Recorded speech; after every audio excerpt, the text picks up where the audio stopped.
Okay. So like I think this is a good jumping off point then where we can actually like go in and let's talk about like the video game industry as a whole. Like let's break it down into like we'll go with the big 3. Sony, Microsoft and Nintendo.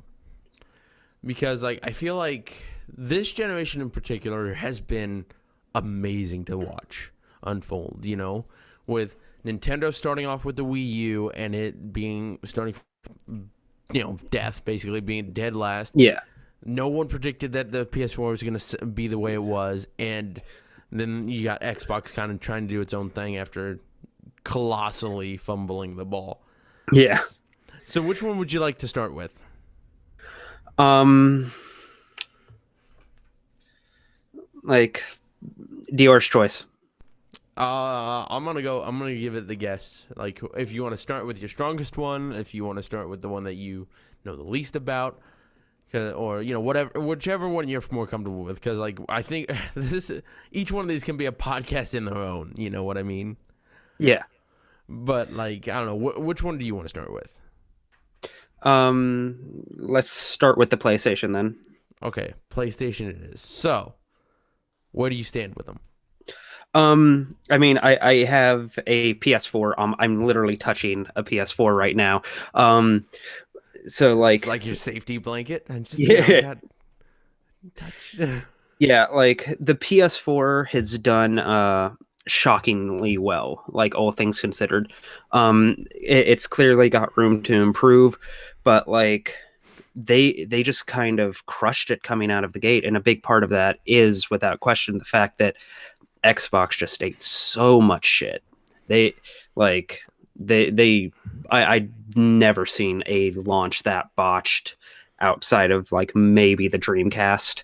Um Oh. but like uh but Sony has been just crushing it, and a big part of that is just them securing like killer exclusive after killer exclusive. Like, you know, before we started, we talked about like how it basically launched with Infamous Second Son, which we like. I adored. I think that game is great. So and that was, and then shortly after that, it got Bloodborne, and then like what does it even like now it has Horizon, and it just keeps happening. I could be here all day and this is say nothing. Spider-Man PS4, Detroit Become Human, God Yeah. of War, Days Gone. What is the Sucker Punch one? The Oh, Sensuous Hellblade. Sacrifice. Yeah, No. Hellblade. Oh no. That was not Sucker Punch. The Japan one. um Crap. I know. I don't I know. know what you're talking about. This is bugging me now. Yeah, that's gonna bug me too. Interesting though. Yeah. Anyways, like, but I feel like you see. Here's the thing. What we got to look at with PlayStation though. For a period of like 3 years, we did not get a good exclusive. I mean, we got what was it? There was Until Dawn, which, I mean, I think it sold a combined 3 million units. A really underrated game, Until Dawn. Whenever anybody's like, I want a Yeah. game to play this Halloween, play Until Dawn. I mean, yeah, that you can have funny moments like me and my sister did because like she once again not into video games whatsoever, and we did that whole thing when you like, who was that one, Emily or whatever, the one girl that's whatever. Well, like we wanted to kill her because she was being bitchy or whatever, and it was just like god. And then when she didn't die the first time, we're like, are you kidding me? But it's such an underrated game. Then you got the Order 1886. And where I think that game had potential, I feel like they also were just like get it out, we're done, Yeah. you know. And then like that was it. Then we got Uncharted 4, but there wasn't really any big PlayStation exclusives coming out then. Well, I kind of feel like, and some people may disagree with me on this, but I kind of feel uh like Bloodborne was kind of such a big deal that it was enough to carry it through the drought Oh yeah, almost. Because easily. like Bloodborne is such a good game, and like it had such a big impact on kind of the landscape and all of that. Like even people like I don't know anyone, even the people I know who casually play games have at least bought and played a bit of Bloodborne. Mm-hmm. Uh, the whole thing was like kind of a low key runaway. Um, and like what was it? So that game alone, like if let's say it's like 2014 and you have like $400 in your pocket and you're looking to buy a console, are you going to buy the console with Bloodborne or the one without it? Probably the one with Bloodborne. And that was just Exactly. like a perfect timing on Sony's part, though, too. Yeah. Beginning of the year, there wasn't anything really out. And I think that's another thing. Like, Sony has just dominated the beginning of every year, except for this year. And we're getting into it now with, like, next month's God of War. And then the month after that is Detroit Become Human. And then sometime later this year is Spider-Man. I mean, I cannot tell you how excited I am for Spider-Man. I am That's so excited for like I am kind of a minor Insomniac fanboy, Mhm. so like I am so hype to see that game. Oh yeah. Well, that's another thing. Like it was announced in 2016. Through all of 2016, and then finally till E3 2017, we did not know anything about that game. It was just like, here's that teaser trailer, here's the interview we did, and now we're gonna be very silent. And I was just like, oh, God damn you, Insomniac! But it's cool, and like, I feel like that was Sony's other thing, and me and Fox talked about this after the podcast last time, and maybe we will do the same. But like, there's a definite story behind that. How Insomniac got the rights to make a Spider-Man game through Sony exclusively. That I would love to know that story. Like from what I heard, and don't quote me on this because this is just like the rumor I heard. But basically what happened is from what I gather, Sony came to Insomniac and was just like, you can make any game you want. What do you want to make? And they said, we want to make a Spider-Man game. So they gave him Spider-Man. Okay. Like, don't quote me on that, but that's kind of what I heard. And it would kind of make sense because I will say, like, don't get me wrong. Like I said, I love Insomniac, but Mm-hmm. if I put myself in a mindset where I'm a Sony like CEO or whatever, Sony like so the person in charge of like Sony brand deals and all of that. Mm-hmm. And if I were looking at like first party or pseudo first party developers to hand the Spider-Man license to, I have no idea why they didn't hand it to Sucker Punch. Exactly. Why? Because like Sucker Punch, like Infamous 1 and 2, and Second Son. Those are comic book games. They're comic book games. Exactly. So I don't know. We'll probably get into it later when we talk off the air. But like, yeah, there's a story there, especially, and I think it has something to do with Insomniac and Sunset Overdrive. Yeah. But anyways, like then we get in. Let's get into like let's go to Microsoft, and we will end with Nintendo because I think me and you both have a different. Me and you both have a lot to say with Nintendo. Oh yeah. um, Microsoft is just. I feel so bad for them, but at the same point in time, they did it themselves. What I don't understand is. Sony kind of played the game of we're gonna let Microsoft announce their new console first, and then like 2 months later they did the whole PS4 reveal event, and that got so many good positive, so much good positive feedback, and Microsoft seeing this happen, they watched that, and they saw all the feedback, they were still like, well, we could turn around now and be like, we need to, take a break and kind of copy what Sony did, or we can buckle down on what we had planned. And they doubled down on what they had planned. And then they were just like, well, I can't believe everybody's upset. I'm like, you guys had 4 months between I think it was like 4 months between the announcement of the PS4 and then the Xbox One reveal event. Like I'm convinced that in the future, like business teachers are going to like talk about the launch of the Xbox One because it's basically a crash course in everything not to do.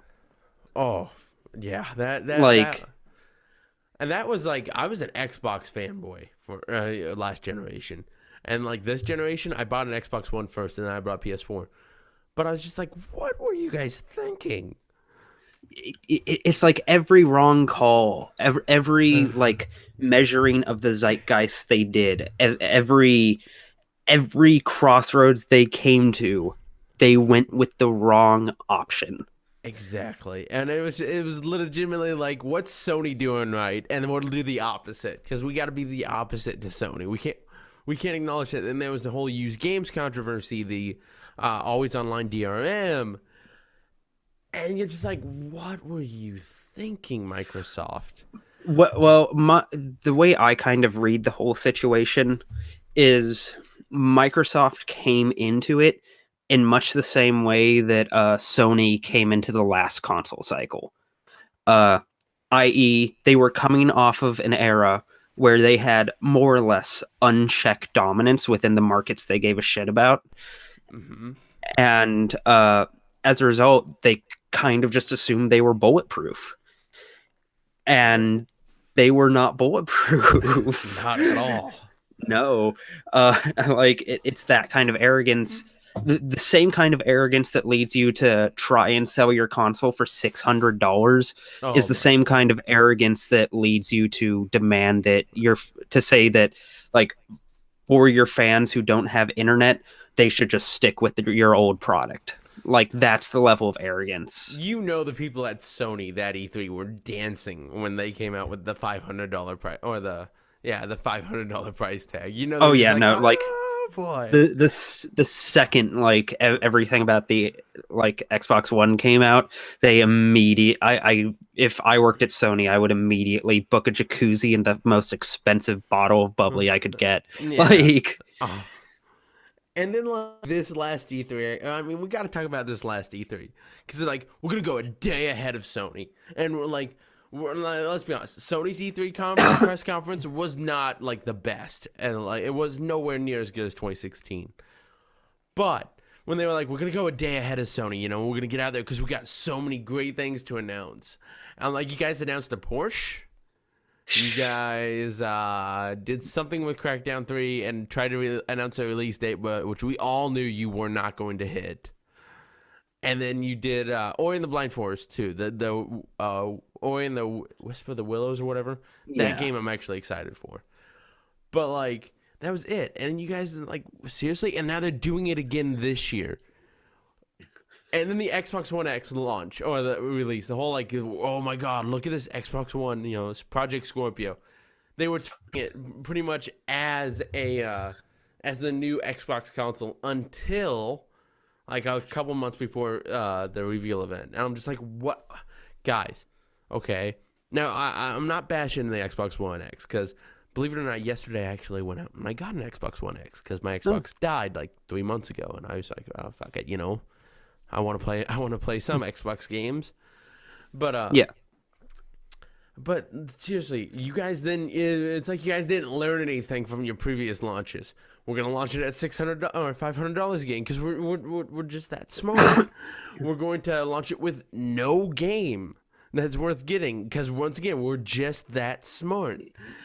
Like that's the biggest problem facing Xbox right now as far as I'm concerned, like far and away, is like, what game is there on Xbox that I need to get, that I St- need to get, that I can't get elsewhere?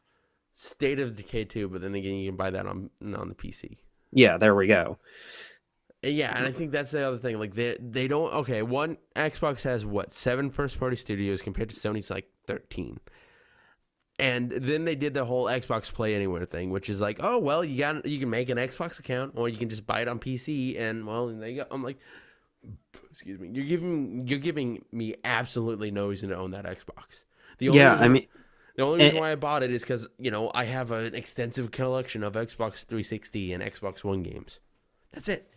yeah, like That's it. the backwards compatibility has been great, but like, you know, in terms of things that it has, like, what is there?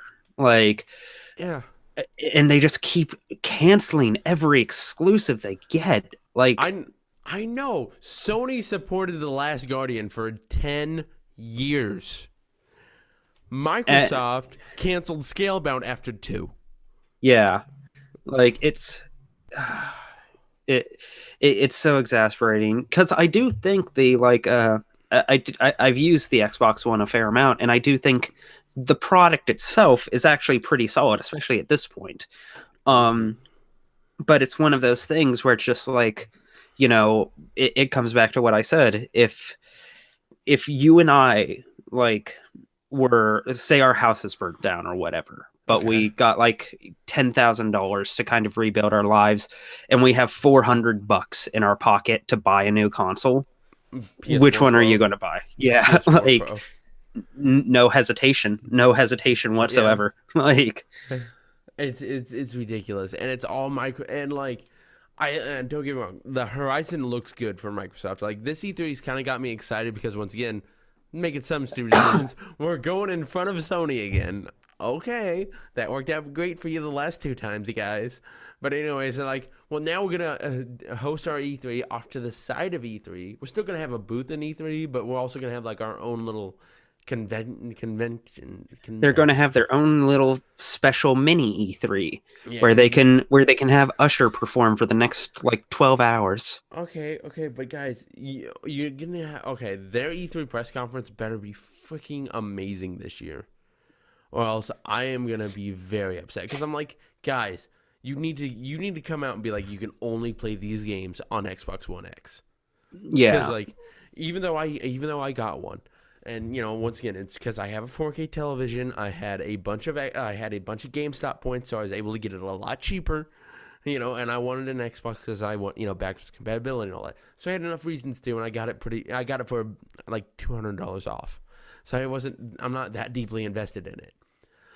But to sit here and be like, yeah, this is going to be perfectly fine if they don't announce anything. For me, yeah, that's fine. If they don't announce anything this year that's like, oh my God, I'm so glad I got an Xbox, I'd be okay with that.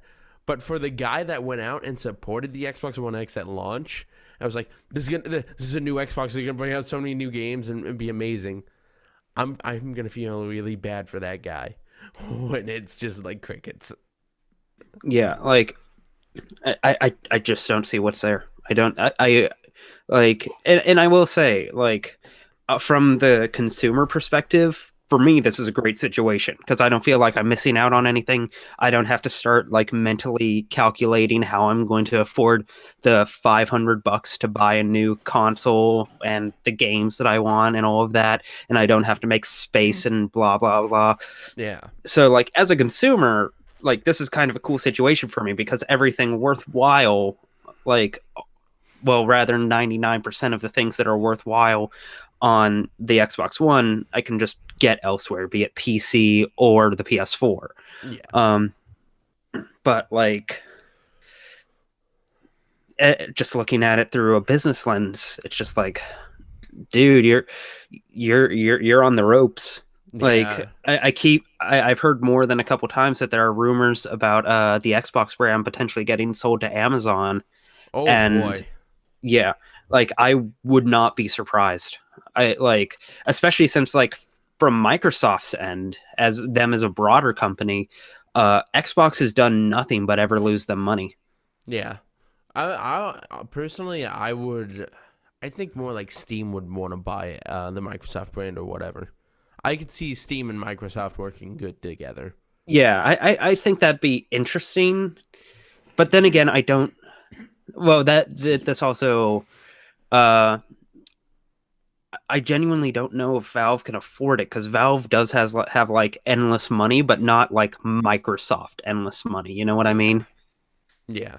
So like I could see that happening, but I'm not entirely sure. Whereas Amazon is clearly kind of eyeing the games industry here and there. Like they bought Hmm. Twitch, Yeah. so you know, I think that like we'll see what happens. I We'll see. think Valve buying it isn't outside of the realm of possibility. I think although I don't know if they could afford it, Amazon I think is also very likely. It's also just as likely that it stays with Microsoft till the whole thing dies. True. Well, speaking of endless money, let's get into the console that is like just printing money ridiculously and Oh has like god. no reason to. The Nintendo Switch. or Nintendo. So where do you stand with Nintendo now? Because like I don't know about you, but I was the sap that went out and bought a Wii U, and I want to say that was like Like early 2013. I still have my Wii U. I bought a Wii U about like a year or two after it dropped, and I do not even vaguely regret it. Because for me, the Wii U is kind of the like modern equivalent of the Dreamcast.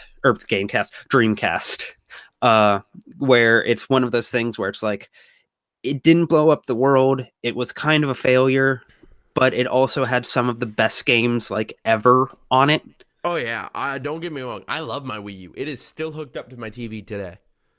Yeah. But I'm not gonna lie and be like the Wii U was not a failure. I'm not in denial. I Oh yeah. understand that it failed harder than Tanya Harding at the Olympics.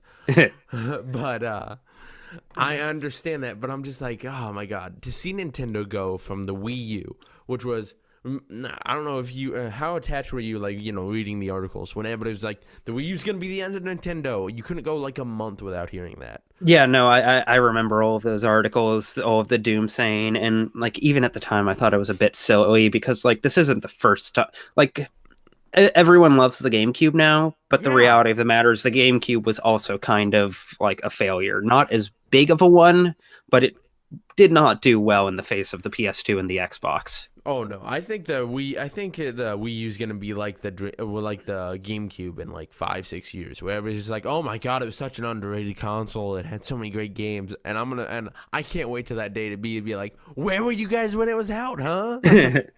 Huh? Put your money where your mouth is, because I remember back in middle school when I was there playing the GameCube and talking about how amazing Wind Waker was, and everybody's just like, Joe, it's not that good. Wind Waker's crap.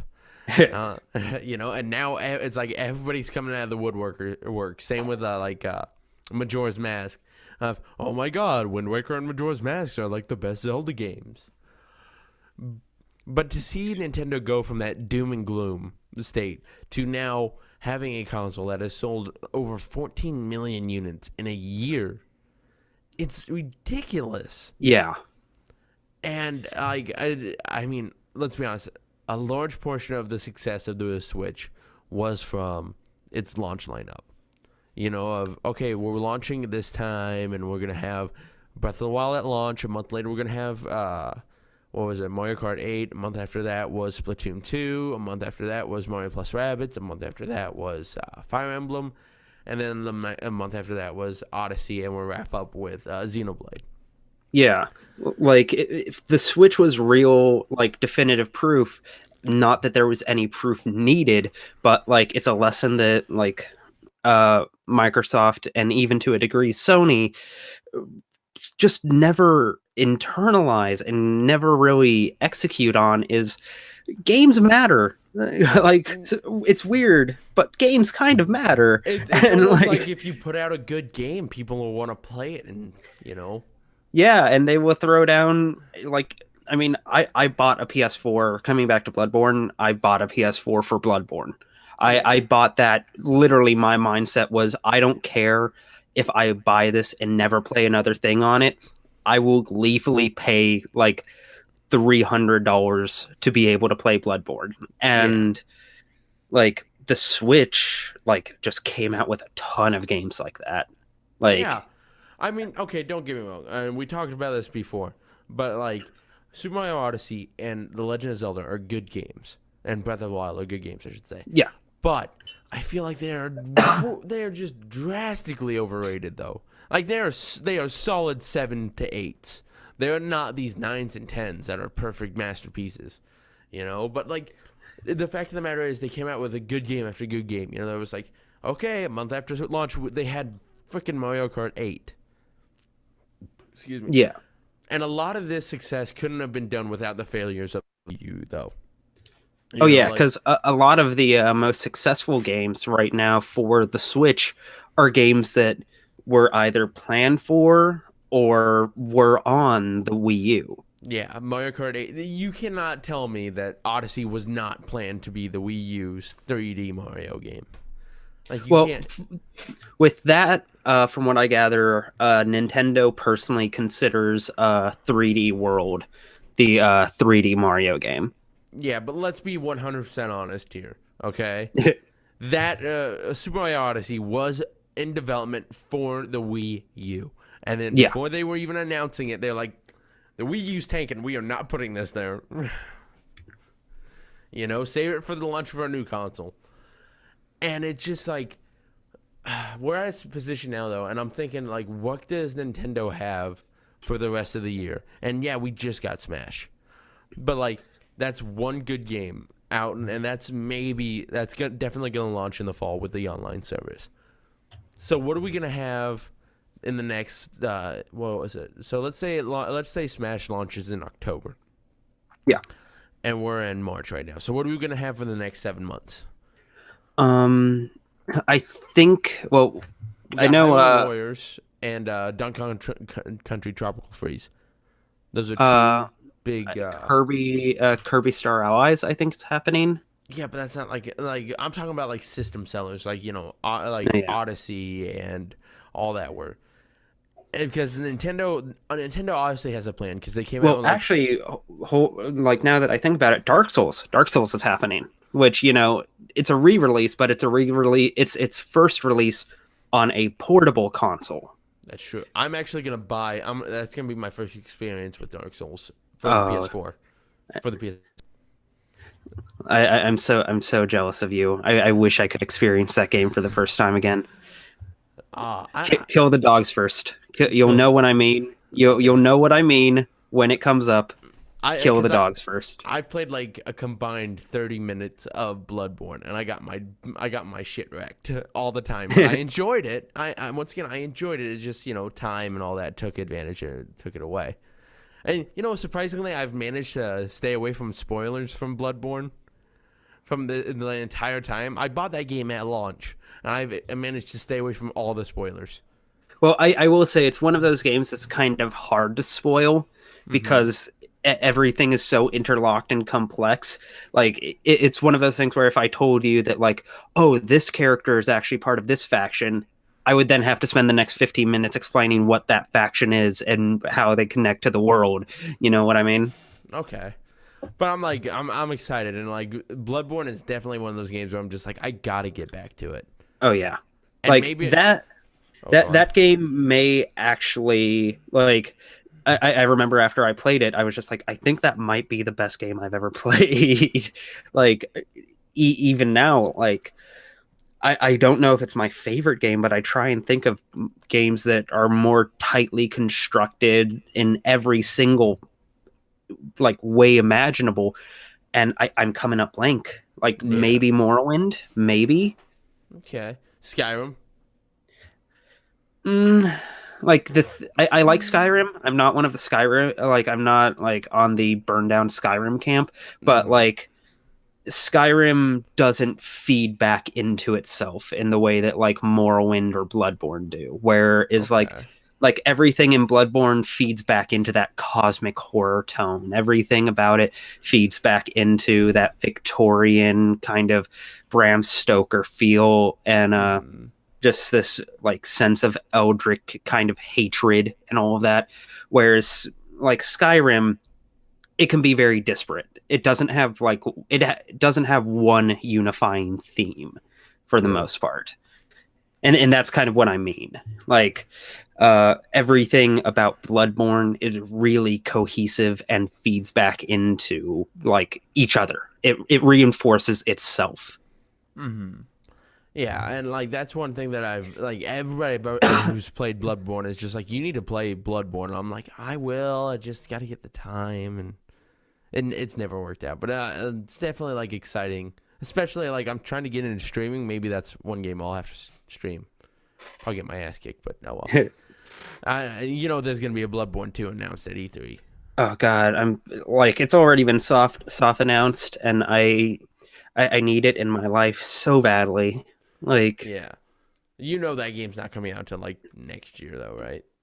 Like, I will always wait for it. Like, I'm very much of the, like, the way I kind of approach game releases is I'll hear they're coming out and be like, okay, cool, I'm excited for that. I am now forgetting about it until it's on the shelf.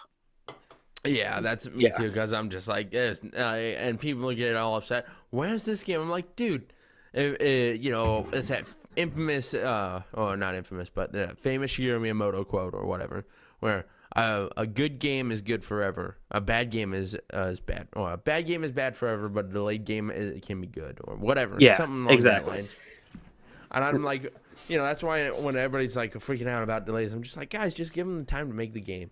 Yeah, because like I'm someone who I'm constantly waiting with bated breath for Devil May Cry 5. Mm-hmm. And like there was rumors a couple years ago that like they were looking at releasing it like a year ahead from there, Uh-huh. which clearly didn't happen, but I heard that and I was like, please don't let that be true, because that means that they rushed it, that they just rushed it out the door. Uh and like, yeah, it's one of those things where like I'll just wait for it. I might get annoyed with the wait. I want Devil May Cry 5 right now. I wanted Persona 5 right now for like ever. Oh, Like, like for but me like, and Persona, it was like I was not gonna play Persona 5 till I played Persona 4. oh yeah, Oh, I love that game so much. Oh, Persona 4 is so good. it's so good. Yeah. Like, It, like I that Persona 4 Golden is like I think maybe the most complete game I've ever played, and by that I mean yes. usually when I play a game, I'm just like, this game is great, but I wish it had this, or I wish it had they put in this Mhm. feature, or etc. I cannot think of literally anything to add to Golden. Oh, it's so good. It's we're getting off topic. Yeah, Let's steer this shit back into Nintendo. but yeah, But what do you think's gonna like? We got 7 months now. So what's Nintendo gonna do? Like, I think I kind of feel like Nintendo is going to coast on like ports, because it's one of those things that like we come back to what I said before, where let's say you have $400 and you're looking at what to buy, this is your and favorite analogy, isn't it? for right now, for the purposes of this conversation, it is. Um, but like it's a great tool to like figure out business decisions, and Yeah. like to Yeah. that end, like you've got $400 and you can get Dark Souls on the PS4, or you can get Dark Souls on the Switch. Hmm. This, you see, and this is the difference between like the PS4 fight with the Xbone and the PS4's fight with the Switch, is you're always going to go with the PS4 over the Xbox One, because why wouldn't you? Like, Exactly. But then the whereas Switch brings in like, well, I can take this anywhere, and I can still exactly, play it on my big TV. yeah, Yeah. exactly, and it's one of those things where it's like, you know, the only drawback is the Switch can't play in 4K, but like I don't have a 4K TV. Most people Yeah. I know don't have a 4K TV. Exactly. Like, you know, so whatever, who gives a shit? Like, uh and this is why I think it's going to be really interesting over the next like couple years to see how Sony and Nintendo interact, especially since Nintendo is kind of like branching out into like Uh. other developers. Mhm. I mean, a Dark Souls game is appearing on a Nintendo console. Yeah. I don't think any of us have fully appreciated how weird and wild that is, and kind of how weird and wild it is that it is so weird and wild. Well, like, it's interesting to see because, like, with the Wii U, they started doing that. Like they gave the Zelda property to Koei Tecmo, and they did that with Hyrule Warriors, and then Oh they did yeah, it again with Fire Emblem Heroes. And we saw this in start with the Wii U, and they did stuff with Namco Bandai back with the GameCube. But we started seeing them do this, and now they're continuing to do this with the Switch. And it's cool to see. Like I always say this with my friend Donnie, and we've been friends forever, and he's a big Nintendo guy, and he's actually debating on buying a Switch, and he doesn't play video games at all. But like I said, we're seeing a different Nintendo, but one that still has some of the baggage from the old Nintendo. yeah, And it's willing to be like, okay, we're gonna put out rated M games. We're gonna be more mature. We're gonna try and capture a different audience. But then we're also seeing one that's just like, yeah, screw you, streamers. Yeah, like it's a very like if I had to guess, Nintendo internally is kind of at a cultural impasse with their own like corporate culture in Yeah, that you can at least I'm really getting the sense that like fresh blood is coming in, blood that knows what the zeitgeist of gaming in both America and Japan is right now. exactly. Like knows what's wanted and knows what's needed, and they're finally getting a really strong voice. Uh, but you still have all of the traditionalists still around, you know, Yeah. like if I had to guess, and I hate to say this, but if I had to guess, it's probably going to stay this way until Miyamoto leaves the company for whatever reason. Yeah.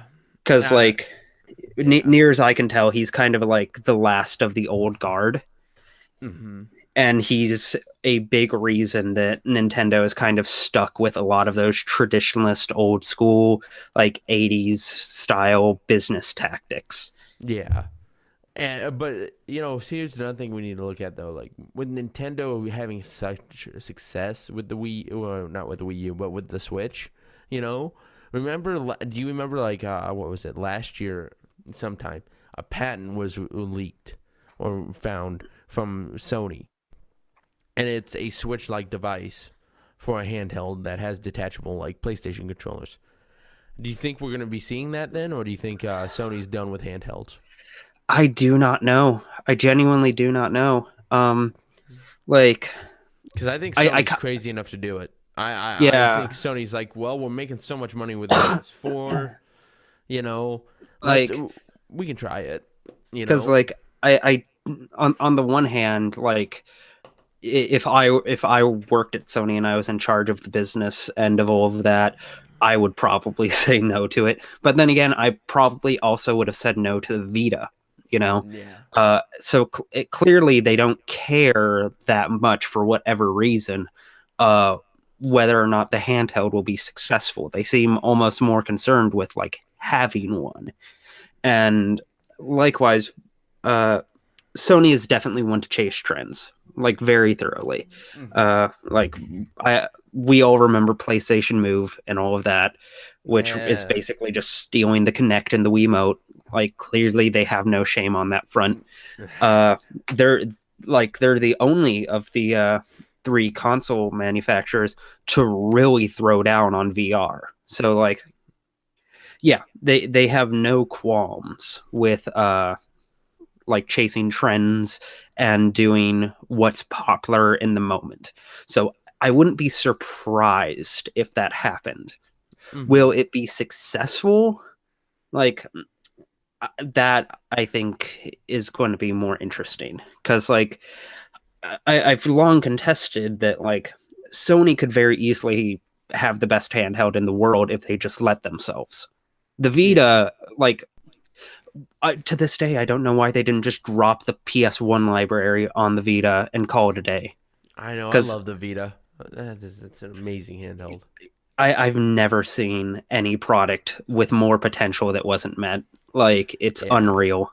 But then again, I think like once again we're talking about like two different Sonys at that time. Like there was a Sony that was a definite that was a handheld made by the old Sony from PlayStation, like from the beginning of PlayStation 3, and the Sony that was making the PlayStation 4. You know what I mean? Yeah. I'd be curious to see if they would have held the Vita back and maybe entangled its use with the PlayStation 4 a lot more. You know what I mean? And like Yeah. made it an actual like add-on to the PlayStation 4. I would love to be able to see how it would have turned out because essentially the Vita is the Switch before the Switch, Yeah. and it would have been interesting to see what would have turned out from that though. And I still like it's crazy to think that like just last month we got Secret of Mana released for the Vita.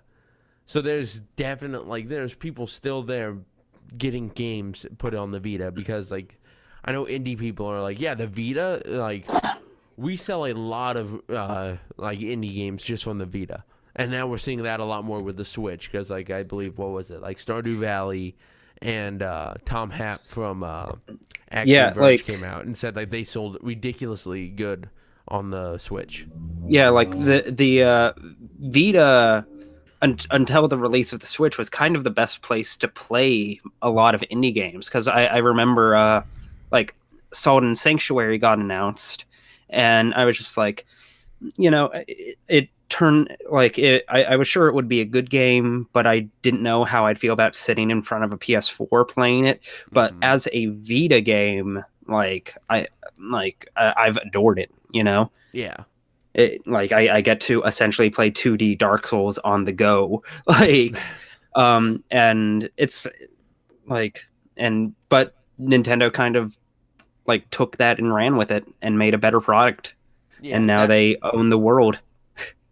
that's what made, like Persona 4 so good was on the Vita because you like I can play this here. I'm sitting here. Oh, I gotta go somewhere. I'm just gonna keep playing. Like that's the majority of my playtime was on was on P4, Oh yeah. and then Uncharted Golden Abyss, and then like I got one or two other games, but man, they're not that good. Persona. Anyways, we've been talking now for about an hour and 8 minutes. Is there Oh anything else damn, we you? have. Yeah, that went quick. Is there anything else you want to talk about? Not that I can think of off the top of my head. Okay. So I think it's time we wrap this up. We'll definitely have to have you come back on again. Maybe me Uh, and you and Fox will all have to do one. yeah, that sounds great. Yeah. Okay, guys. Well, I thank you so much for watching. Check out Ryan's channel, Codex Entry. We didn't even talk about your Nintendo video, which was amazing. Oh, thank you. You, Yeah, you that video's been blowing up recently. I actually have a ton of comments on my iPad right now from that have been posted in this time, and a lot of people are very angry at me. Well, I don't understand why. Like that video, like you didn't say anything that wasn't true. Like honestly, the real answer to that is I hate to be this guy, but the answer to that is they don't finish the video. Yeah, that's probably it. Yeah, I can see that struggle there. Yeah. Yeah. Such is life when you make a 28-minute video about why Nintendo's bad. That's true. Well, you even mention, not that I would know this hate. It's not like I made two Xbox videos and got some hate from it, but like, it's just sad. Yeah. They really hate me 3 times when I released that new Xbox video that I've been working on. Kind of pulling at my collar on that one. Anyways. Guys, check out Ryan's channel. He puts out some amazing content. And you'll be putting out some more soon, ain't you? You teased the Devil May Cry, another Persona video. Yeah, tons of stuff over the next month. I'm expecting at least 3 videos, maybe 4. Like it's going to get really active, really fast, and I'm Cool. going to start streaming a lot more too. So be on the lookout for that. That's what I'm gonna hopefully start doing too. Streaming's fun. It's It is fun, interactive way. But anyways, guys, thank you so much for watching. If you tell us what you think of whatever we discussed about here, I can't remember everything. It's a good, fun conversation. That's how you know it was good. But tell me down below in the comment box. While you're down there, you might as well hit that subscribe button. And I thank you so much for watching. See ya. You don't want to say bye? Why does no one ever want to say bye at the end of these things? I wasn't sure what to do. Bye. Bye.